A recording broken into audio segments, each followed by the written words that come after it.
Draw to the 20, I'm about that. Touch my head, I doubt that. 2 ain't never go without that. These they trying to shut us down, but I know we gon' bounce back. I rep that red, white, and blue. Just watch how we bounce. My name is Susie Voiles. I live in Fulton County, Georgia. I have been a longtime poll manager, and I was tasked to come to the Georgia World Congress Center, Building B, and be an auditor for the absentee ballot from the November 3rd election. When we received our first box, it was taped shut with clear packing tape. It had the Secretary of State's seal on the top, but having been a poll manager for a long time, there were no signatures on that seal, which there should be. Once a box or a manila envelope is sealed, it should have the sealer's signature and an additional signature. It should not be anything that's ever done by anyone alone. That seemed rather strange to me, that the seal was there, but there were no signatures on this seal indicating who had closed the box and what was the chain of custody on this box? Who had handled this box prior to my handling it? So when we opened the box and put the seal aside, we noticed that there were 700 to 800 absentee ballots inside. They were segregated into batches of ballots, and they had, most of them had 100, one had 110 in the batch. Most of the batches showed a great deal of wear. We came to one batch, however, that just, it really was not only surprising, but it was so stark.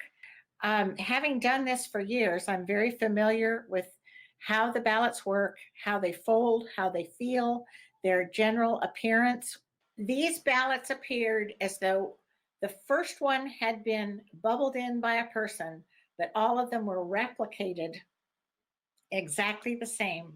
We were further alarmed that in our count, 98% of these ballots were for Joseph R. Biden. 2 were for Donald J. Trump, and 1 was for Joe Jorgensen. That's a very odd count.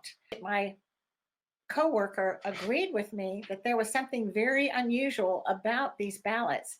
And so what we did was we started looking through that entire stack of 98 for one candidate. That seemed very odd to me.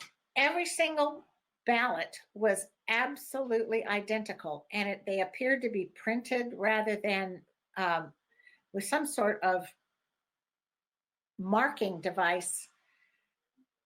And the fact that, there was a little eclipse in an oval that was void in exactly the same spot in all these ballots. We didn't see any differentiation, even when it came to the Senate candidates or when it came to some of the referendums on the back. Everything was precisely the same. I've never seen that before in 20 years. Besides that, it just really disturbed me that these ballots did not appear to have been ever used as an absentee ballot. When you request an absentee ballot, that ballot comes to you in the mail. You don't receive that ballot as a long sheet of white paper with candidates on each side. That ballot has already been through the franking process, the stamping process at a post office. And so it has already been folded once. And regardless of your delivery method, whether you choose the US Post Office or whether you chose one of those boxes that were outside of libraries or other polling places, you had to fold that, and there would have been more severe or deeper creases in these ballots, and they weren't there. But there was use to the other ballots. There was differentiation in the bubbling in of the candidates in those ballots. And this particular batch of this nearly 800 ballots, it was a stark contrast to the other ballots that were in there. There was a difference in how they were bubbled, and the fact that 98% of them were bubbled for Joseph R. Biden, that was alarming to us. This is a job that deals with the integrity of each person's vote, and I felt like this was compromised. With a box that was so hastily put together, that was taped, and the secretary's seal was slapped on there, but nobody had signed it, and it wasn't even completely slapped on. I can see where somebody might have opened this box.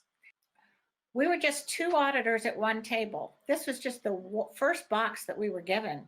And it was rather alarming to me that if this happened in our one box, how many other boxes was this happening to? How many other ballot boxes was this occurring? Where else was this happening? I don't think our box was unique. And this could change things on a massive scale. That is just my opinion. I don't know that as a fact, but I do know what I saw in how hastily this box was put together, how alike all the used ballots were, and how pristine and unalike and uniform this was in its candidate choice, and how every little bubble was precisely alike. To all the liberals, I'm keeping my weapon. Been making hedges and show 'em I'm flexing like ooh, ooh, ooh.